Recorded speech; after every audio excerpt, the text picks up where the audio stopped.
The seminar brought together 40 people representing senior officials from national government departments as well as civil society organizations for an in-depth discussion on whether the CWP should be used to support business enterprises. The seminar consisted of presentations from a panel of experts in economic theory and the CWP program.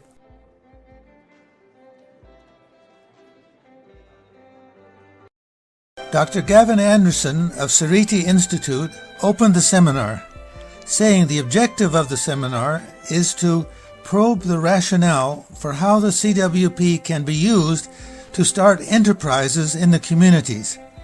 At various times, there have been calls for the CWP to help participants to start enterprises of one sort or another. And in this moment, when job creation is the urgent challenge of our country, these calls come again. By contrast, others argue that, important as this is, there are also risks that arise from using CWP as a form of enterprise development program and of using CWP resources to support the development of entrepreneurs. This is not CWP's core purpose, and other programs exist to play this role.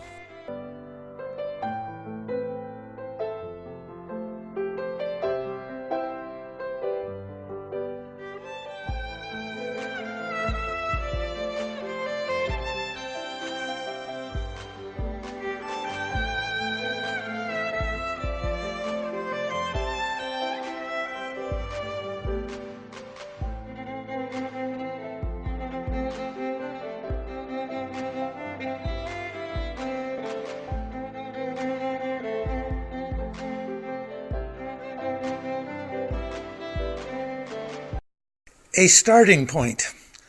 The whole rationale for CWP is based on a different logic. The logic that full employment in the private sector in South Africa is not ever likely. That in fact, all over the world, employment in markets is shrinking. Other ways of integrating people into society in productive ways are necessary. There is a social value to labor, not just a market value. There are already many programs targeting those trying to enter markets. It is in fact the dominant logic. Public employment is a valid part of the mix in a mixed economy. The reason why CWP exists is because markets are currently unable to create employment at the scale required. The main strategies do not involve CWP creating market-based jobs. Where CWP gets involved in trading, it has an unfair competitive advantage.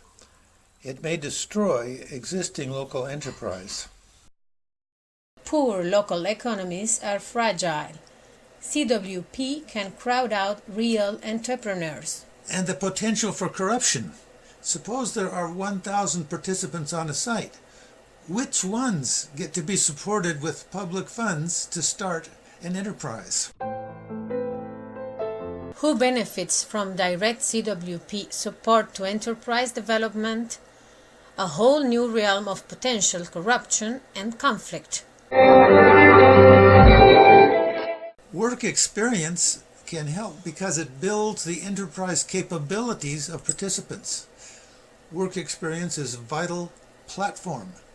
It provides skills, but also access to networks and exposure to opportunities. Regular income mitigates risk. The hardest time for any new enterprise is the startup phase because of a lack of income. CWP provides a safety net. Regular income mitigates the risks of new enterprise creation. CWP as incubator. CWP can incubate new business opportunities, but without trading. It can assist with proof of concept. It can show, for example, waste recycling, organic, or fencing. In sum, yes, CWP can stimulate and support enterprise development, but it matters a lot how it is done. The greatest dangers are, one, that CWP becomes measured by an outcome that it is not designed to deliver.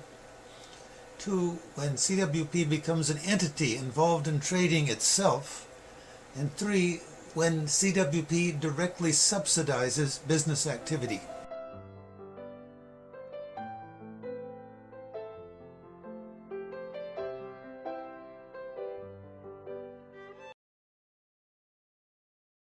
CWP breaks the sales barrier to job creation. Now people have a right to work for a living without the necessity of finding a buyer to buy what they have to sell. If you think all the poor people are going to sell their way out of poverty by selling the products of small businesses, forget it. For a simple reason, there are not enough buyers. Community service for pay is the wave of the future, as robots and computers take over the work that used to be done by human beings.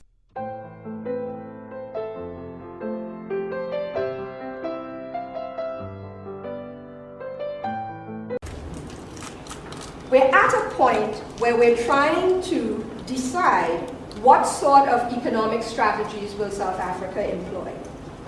And we can come into that from different positions. You've heard the scholars. You've heard that message.